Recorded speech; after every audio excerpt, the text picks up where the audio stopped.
Hello good evening students. आज 11th class physics में mathematical tools में next we are starting integration. Integration अभी हम लोग कह सकते हैं कि कन्वर्स प्रोसेस है डिफरेंशिएशन का। डिफरेंशिएशन से अभी हम लोगों को क्या मिलता है?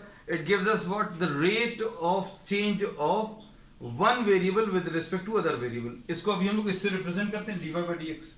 इसका सिंबल ये है, किसके रिस्पेक्ट में कर रहे हैं वो नीचे लिखा जाता है। We are differentiating, we have been differentiating what? Y with respect to x। तो किसके रिस्पेक्ट में लिख कर रहे हैं वो नीचे लिखा जाता है। यहां पर इंटीग्रेशन में everything will be just the opposite. जो अभी हम लोग इसमें कर रहे थे उसका जस्ट ऑपोजिट आएगा, है ना। इसमें अभी हम लोग ये कहते थे कि this gives you rate of change of y with respect to x। यहां पर इंटीग्रेट करना मतलब सम अप करना। अब किस चीज को सम अप करना, इनके रूल्स क्या हैं वो अभी हम लोग आगे बताएंगे। अभी सिर्फ इतना बता रहे हैं कि इससे अगर कोई बहुत बड़ा एडिशन करना हो तो एडिशन अभी हम लोग इंटीग्रेशन के फॉर्मूले से कर सकते हैं, है ना। अब देखो इसका फॉर्मूले क्या है, D by D X of X to the power of N. ये होता है N X to the power of N minus one. मतलब पावर से मल्टीप्लाई करते हैं। पावर से क्या करते हैं, अभी हम लोग मल्टीप्लाई करते हैं और पावर में क्या कर देते हैं, पावर में n लिखा तो n माइनस वन कर देते। अब इंटीग्रेशन का साइन ऐसा है, जैसा भी हम लोग s बनाते थे, s को थोड़ा सा और एलोंगेट करके ये इंटीग्रेशन का साइन है। और इसमें अभी हम लोग कैसा बोलेंगे, x to the power of n। इसका इंटीग्रेशन किसके रिस्पेक्ट में कर रहे हैं, यहां पर नीचे लिखते थे, यहां पर अभी हम लोग ऊपर लिखेंगे x to the power of n dx। ये लिखने का तरीका है और इसको पढ़ेंगे क्या, integration of x to the power of n। This is x to the power of, power में यहां पर 1 माइनस कर देते, यहां पर पावर में 1 प्लस करेंगे, x to the power of n plus 1। Power n था, पावर से मल्टीप्लाई किया था, यहां पर पावर से डिवाइड करेंगे, ये डिवाइड हो गया। तो ये इंटीग्रेशन का फॉर्मूला है। अब जैसे D by D X of sine x अगर आप देखें तो D by D X of sine x क्या होता है, cos x. Differentiation of sine x का फॉर्मूला क्या होता है, कॉस एक्स। तो कॉस एक्स का जो इंटीग्रेशन आएगा, कॉस एक्स का साइन एक्स का डिफरेंशिएशन कॉस एक्स, तो कॉस एक्स का इंटीग्रेशन साइन एक्स आएगा। ये याद रखना, बिल्कुल जस्ट दी ऑपोजिट है।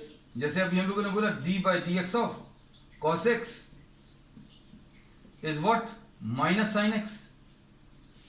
ठीक, तो अब हम लोग क्या बोलेंगे, sin x का इंटीग्रेशन, cos x का डिफरेंशिएशन माइनस sin x है, तो sin x का इंटीग्रेशन, sin x का जो इंटीग्रेशन आएगा वो कितना, माइनस cos x आएगा। ठीक है, फॉर्मूले बिल्कुल वैसे ही हैं। D by D X of ten x कितना होता है बेटा, tan x का इंटीग्रेशन, सॉरी tan x का differentiation sec square x, tan x का डिफरेंशिएशन sec स्क्वायर x, तो sec स्क्वायर x का इंटीग्रेशन tan x आएगा। बिल्कुल वही चीज है, सिर्फ कन्वर्स प्रोसेस है ना। अब इसके बाद d by D X of sec x is sec x into tan x। इसलिए sec x tan x का integration sec x into tan x का इंटीग्रेशन sec x आ जाएगा। और इसमें प्लस c और कर देते हैं, ये इंटीग्रेशन कांस्टेंट कहलाता है। इसका क्या यूज करना है ये अभी हम लोग बता सकते हैं। देखो इन सबको डिफरेंशिएट करो, sec x का differentiation sec x tan x आएगा, c का डिफरेंशिएशन 0 आ जाएगा। तो c तो कहीं पर भी आप ऐड कर सकते हो, ये इंटीग्रेशन कांस्टेंट कहलाता है। c is called what, c is called the integration constant.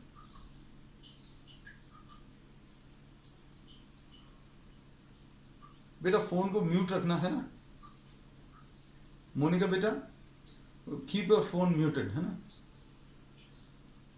अब इसमें नेक्स्ट है इंटीग्रेशन ऑफ cos x पता है, sin x पता है, sec स्क्वायर x पता है, sec x tan x पता है। अब इसके बाद d by D X of cosec x is minus cosec x into cot x। अब c अभी हम लोग लिख रहे थे, हाँ ये रह गया, देखो फ्लो बेटा खराब होगा ना तो आपकी पढ़ाई डिस्टर्ब होगी। C is integration constant, C is the integration constant. अब इसमें देखो cos x का हो गया, sin x का हो गया, अब साइन वाला हो गया, कॉस वाला हो गया, टैन वाला हो गया, सेक वाला हो गया। अब हम लोग कोसेक एक्स का लिख रहे थे, यस।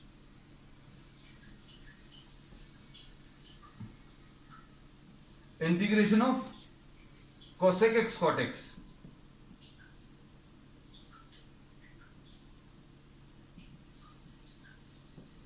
इसका आंसर माइनस कोसेक एक्स आएगा प्लस सी, इसी से रिलेटेड है।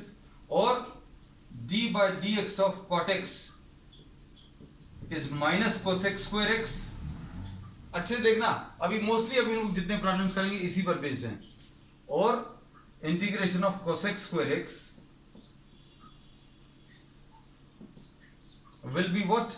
minus cot x plus c। तो ये सारे फॉर्मूलेस हैं, इतने से ही हैं। और मोस्ट ऑफ दी प्रॉब्लम्स अभी हम लोग जो सॉल्व करेंगे वो इसी पर बेस्ड रहेंगे। तो आज का अब हम लोग फॉर्मूलेस का जो काम है वो खत्म हो गया। Now will be doing some problems. Problems में भी बहुत ज्यादा दिमाग मत लगाना। अभी हमने जैसे अभी ये बोला है, ये 11th और 12th में मैथ्स के टॉपिक्स हैं जो कि फिजिक्स में यूज होने हैं, तो शॉर्ट में डिस्कस कर रहे हैं, है ना। अब जैसे suppose for example X square dx, इसको देखो, ये फॉर्मूला कैसे अप्लाई होगा। ये यहां पर x के ऊपर 2 लिखा है, यहां पर ये x के ऊपर n लिखा है। इसका आंसर कितना आता है?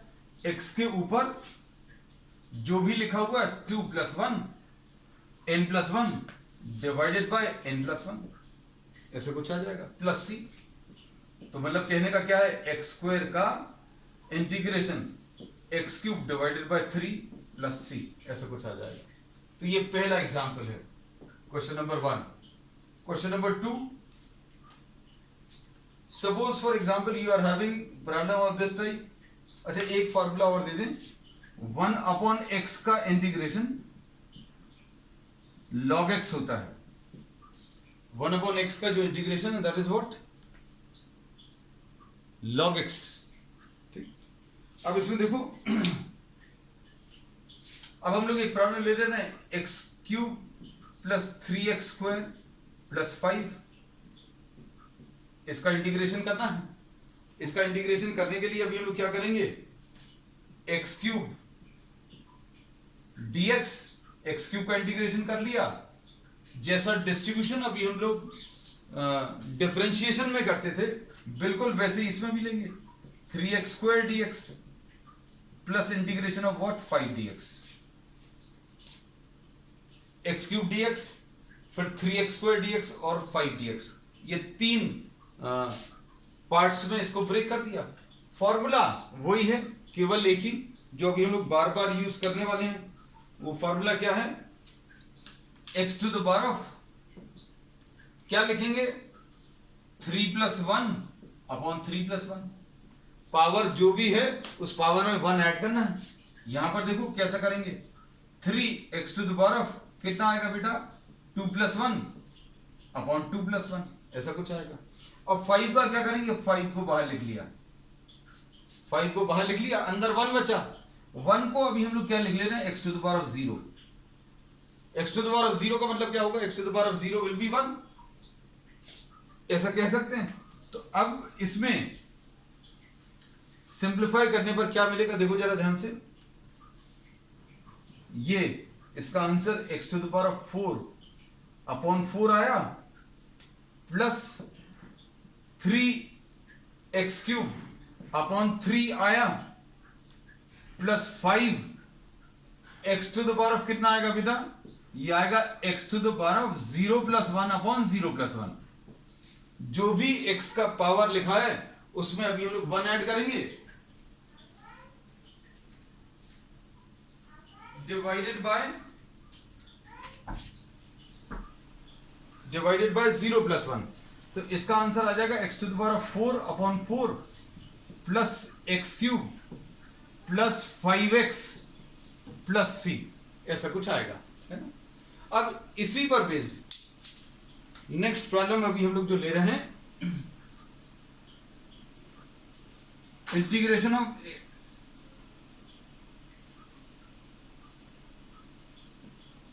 5x³ plus 7x² plus 3x plus 1 divided by x dx।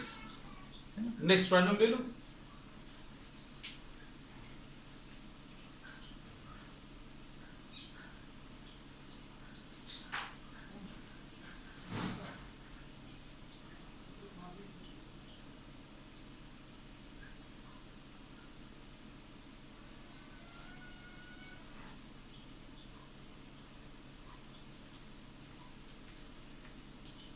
अब इसमें बेटा फिर से यही वाला फॉर्मूला अप्लाई करना है। कौन सा वाला? x to the power of n वाला। अब हम इसको तो रब कर देना है।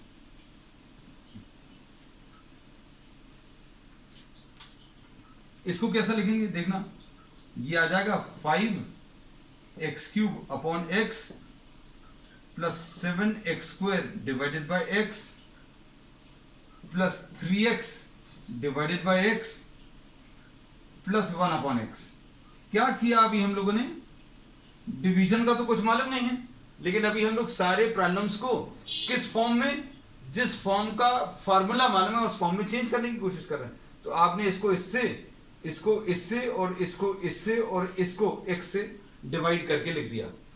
अब डिवाइड करके लिखने के बाद ये क्या आ गया बेटा? ये 5x² आ गया, ये 7x आ गया, प्लस ये 3 आ गया, प्लस 1 अपॉन x आ गया। अब ये प्रॉब्लम जो है इसके जैसा बन गया। अब क्या करोगे? अब हम लोग इसमें इसको 1, 2, 3 और 4 इंटीग्रल्स में ब्रेक कर देंगे। 5x² dx plus 7x dx plus 3 dx plus 1 upon x dx। ये dx जो है सिर्फ ये बताता है कि आप किसके रिस्पेक्ट में इसको इंटीग्रेट कर रहे हैं ना। अब देखो बेटा ध्यान से, नेक्स्ट टर्न से अभी हम लोग जो चैप्टर स्टार्ट करेंगे वो एक्चुअल में फिजिक्स है। फिजिक्स में अभी हम लोग जो स्टार्ट करेंगे नेक्स्ट है वो डायमेंशनल एनालिसिस। जो पहला चैप्टर है that will be starting from the next turn, dimensional analysis है ना। तो लेकिन उस सब के लिए फिजिक्स में अभी मोशन में ये सारी चीजें यूज होने वाली है, इंटीग्रेशन वगैरह, इसलिए अभी हम लोग डिस्कस कर रहे हैं इसको। तो इसलिए बहुत ज्यादा इसमें दिमाग मत लगाना, just remember the formulas how to apply, और उससे करते क्या है, क्या होता है, ये भी हम लोग जब यूज होगा तब भी बताएंगे, है ना। अब इसको देखो, 5 को बाहर ले लिया x² dx प्लस 7 को बाहर ले लिया x dx plus 3 1 dx plus क्या 1 अपॉन x dx। क्या किया इस स्टेप में? सिर्फ कांस्टेंट क्वांटिटीज को बाहर ले लिया। अब ये फॉर्मूला लगा लो। फॉर्मूला क्या बोलता है बेटा? 5x to the power of 2 plus 1 upon 2 plus 1, ऐसा कुछ आ गया। फिर इधर क्या आएगा? 7 x to the power of 1 plus 1 upon 1 plus 1 plus 3, इसको x to the power of 0 लिख दे रहे हैं 1 को।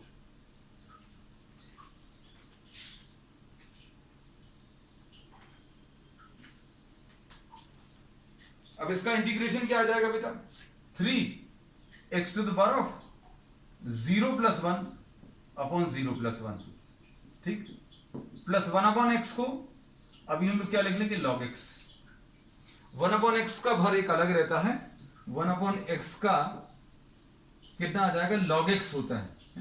log के बारे में भी अभी हम लोग आगे पढ़ लेंगे, क्योंकि log आपको यूज होगा, केमिस्ट्री में भी यूज होगा, शायद पीएच के कैलकुलेशंस में लॉग आते हैं, है ना। तो लॉग भी अभी हम आपको एक बार बता देंगे बीच में। तो आंसर इसका फाइनली क्या आ गया? 5x to the power of 3 upon 3 plus 7x² divided by 2 plus 3x plus finally जो आएगा that will be what? log x।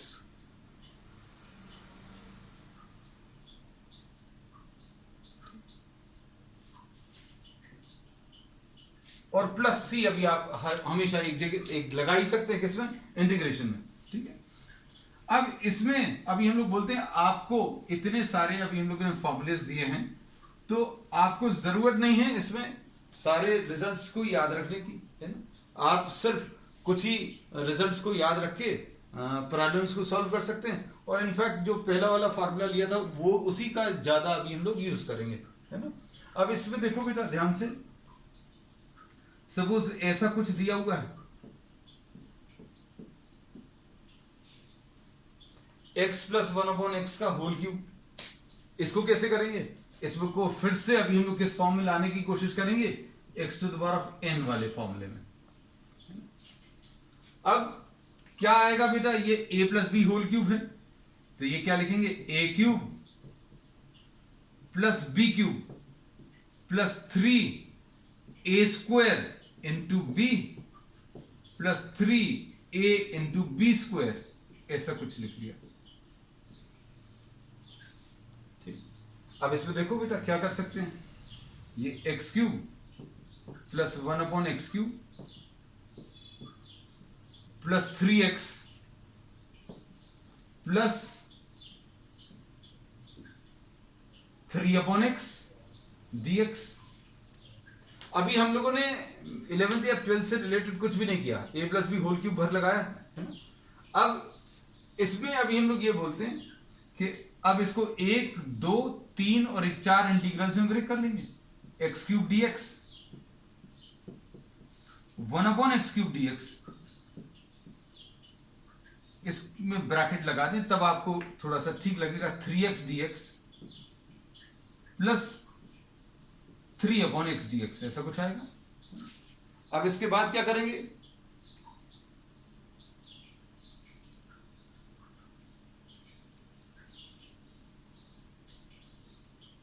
अब इसमें फॉर्मूला अप्लाई करेंगे। फॉर्मूला क्या है, x⁴n + 1, x⁴3 + 1/3 + 1। ठीक है, अब इसके बाद x⁻³ इसको लिख लिया +1/-3 + 1। ये कैसे आया बेटा, इसको अभी हम लोग कैसे लिख सकते हैं, x⁻³ अगर 1/x³ लिखा है, इसको x⁻³ लिख सकते हैं ऊपर। क्यों लिखना, क्योंकि अभी हमें सिर्फ फॉर्मूला इसी का मालूम है। अब 3 बाहर, x⁻1 है तो x⁻1 + 1/1 + 1, और 3 इधर है और 1/x है, तो 1/x का भी हमने बोला जहां पर भी आए तो log x लिख देना और लास्ट में एक c और ऐड कर देना, इंटीग्रेशन कांस्टेंट के तहत। ठीक, ये इतना सा ही पार्ट अभी हम लोग करेंगे, और जहां जहां पर जैसे जैसे जरूरत पड़ेगी उसको अभी हम लोग आगे और बढ़ाते जाएंगे, जहां पर जितनी जरूरत पड़ेगी। अब सिर्फ एक चीज और इसमें बता दे रहे हैं, वो क्या, डेफिनेट इंटीग्रल्स। ये शुरू से ही यूज होगा, अभी हमने बोला डेफिनेट इंटीग्रल्स। डेफिनेट इंटीग्रल्स में अभी हम लोग बोलेंगे, आपने जो किया था x² dx, ध्यान से देखना बेटा, सिर्फ एक सिंपल से एग्जांपल से ये सारी चीजें बता दे रहे हैं। x² dx अगर है तो इसका इंटीग्रेशन क्या आता है, x⁻² + 1/2 + 1, ऐसा कुछ आता है ना, और प्लस c लिखते हैं तो ये प्लस c आ गया। अब प्लस c क्यों लिखते हैं बेटा, क्योंकि अगर आप इसको डिफरेंशिएट करोगे, किसको, x³/3 + c, इसमें डिफरेंशिएशन लगाओगे तो इसका आंसर x² ही आएगा और c का 0 आएगा, इसलिए इंटीग्रेशन करते समय आप एक कांस्टेंट ऐड कर देते हो, है ना। अब इसमें अभी हम लोग क्या बोलते हैं कि x² dx अब कुछ वैल्यूज के साथ रहेगा, x की वैल्यू a से लेकर x की वैल्यू b तक। ये डेफिनेट इंटीग्रल्स कहलाता है। इसमें इंटीग्रेशन क्या देता है, इट गिव्स यू समेशन या एडिशन। एडिशन किस चीज का करना है फिजिक्स में, वो जब टॉपिक्स आएंगे तब अपन डिस्कस करेंगे। अभी सिर्फ इतनी नॉलेज रहनी चाहिए कि इंटीग्रेट करने पर हम लोग एडिशन करते हैं। अब किस चीज का एडिशन कर रहे हैं, क्यों कर रहे हैं, ये जब फिजिक्स में यूज होगा तब अभी हम आगे बताते चलेंगे। अब ये एडिशन कहां से कहां तक करना है ये डिफाइंड रहेगा। ये डेफिनेट इंटीग्रल्स में सिर्फ ऐसा कुछ ऊपर लिखा रहेगा, इधर पर कुछ लिखा रहेगा और इधर पर भी कुछ लिखा रहेगा। करना कैसे रहेगा, करने के तरीके में कोई चेंज नहीं आएगा। x² इसका x³ + 3 आएगा, ये तो आंसर अपन ने निकाल लिया था, बिल्कुल ऐसे ही आएगा। लेकिन ये कहां से कहां तक है, x की वैल्यू a से लेकर x की वैल्यू b तक। अगर आप इनको हटा दें, इसको हटा दें और इसको हटा दें और इसको हटा दें, तो ये प्रॉब्लम तो वही है, आंसर भी बिल्कुल वही आएगा, इसको कोई दिक्कत नहीं है। मान लीजिए आपने इसको हटा दिया, इसको भी हटा दिया, इसको और इसको हटा दिया, तो क्या ये प्रॉब्लम बनेगा? इसका ये आंसर था, यही आंसर है। लेकिन अब इसका करते क्या है, हम लोग ये बोलते हैं पहले x की ऊपर वाली वैल्यू रखते हैं, x की जगह पहले ही ऊपर वाली वैल्यू, तो ये कितना आ जाएगा b³ प्लस c माइनस फिर ये नीचे वाली वैल्यू a³ प्लस c, ये करते हैं। तो लिमिट्स का ये जो वैल्यूज रखी हुई इनका करते क्या है, पहले ये अपर वैल्यू रखते हैं पूरे में, पहले ये वाली वैल्यू रखते हैं पूरे में, माइनस साइन लगाते हैं, फिर नीचे वाली वैल्यू सब्स्टिट्यूट करते हैं। ठीक है, बस इतना ही सा करते हैं। अब इसमें देखो ये c और c कैंसिल हो जाएगा, मतलब कितना आ जाएगा b³ माइनस a³, ऐसा कुछ आंसर आ जाएगा। ठीक है, तो एक दो और एग्जांपल्स अभी हम आपको बता दे रहे हैं, so that you are able to apply the limits जब आपको अप्लाई करने को बोला जाए तब आप इन लिमिट्स को आसानी से अप्लाई कर पाए, है ना। अब देखो बेटा अच्छे से, जैसे suppose for example t³ dt, अब हमने थोड़ा सा वेरिएबल चेंज कर दिया,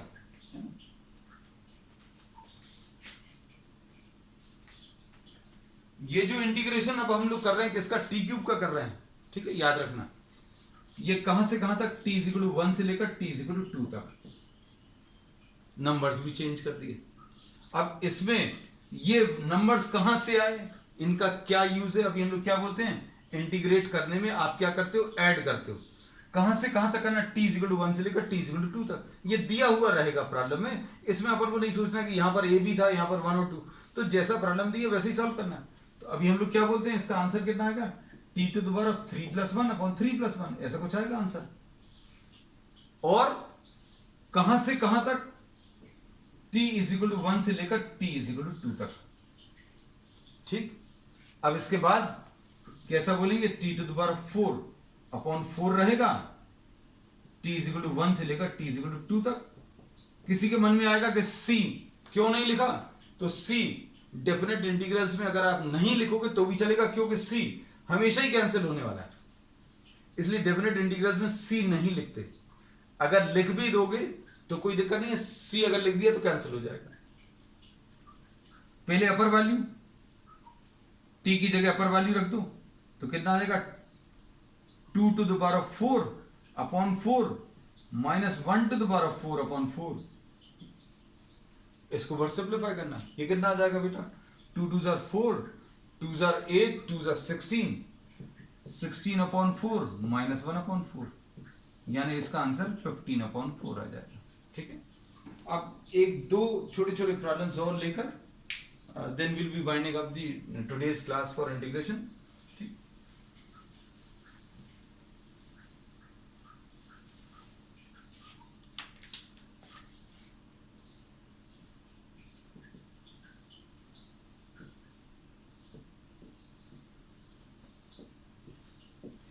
इसमें देखो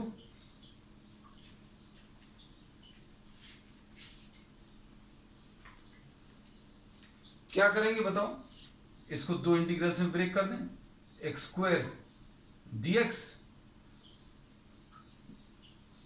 0 से 1 प्लस 3x dx 0 से 1। अब क्या करेंगे बेटा, इसमें x⁴ 2+1/2+1 ऐसा लिख सकते हैं।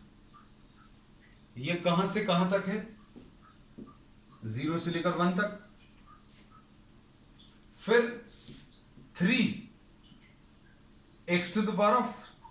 है तो x⁴1+1/1+1 ऐसा कुछ आएगा, 0 से 1। अब ये कितना आ जाएगा बेटा, x³ 0 से 1,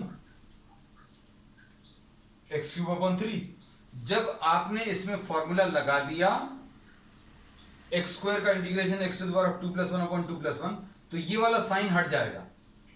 जब आपने इंटीग्रेट कर लिया तो ये वाला साइन हट जाएगा, और हट गया। 0 और 1 का तो अभी कुछ नहीं किया, तो 0 और 1 को अभी हम लोगों ने यहां पर लिख दिया। अब इसके बाद फिर क्या करोगे, 3x² डिवाइडेड बाय 2, कहां से कहां तक, 0 से लेकर 1 तक।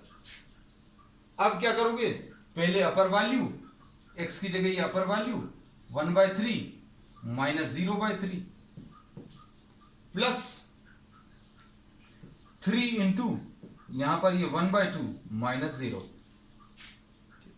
अब इसको सिंप्लीफाई कर लेना, ठीक है। तो डेफिनेट इंटीग्रल्स में सिर्फ इतना ही अभी हम लोगों को यूज होगा, ठीक है। अब जैसे जैसे और डिफरेंशिएशन और इंटीग्रेशन यूज होगा वैसे वैसे अभी हम लोग प्रॉब्लम्स आगे टॉपिक्स में डिस्कस करते चलेंगे, ठीक है। That's all for today.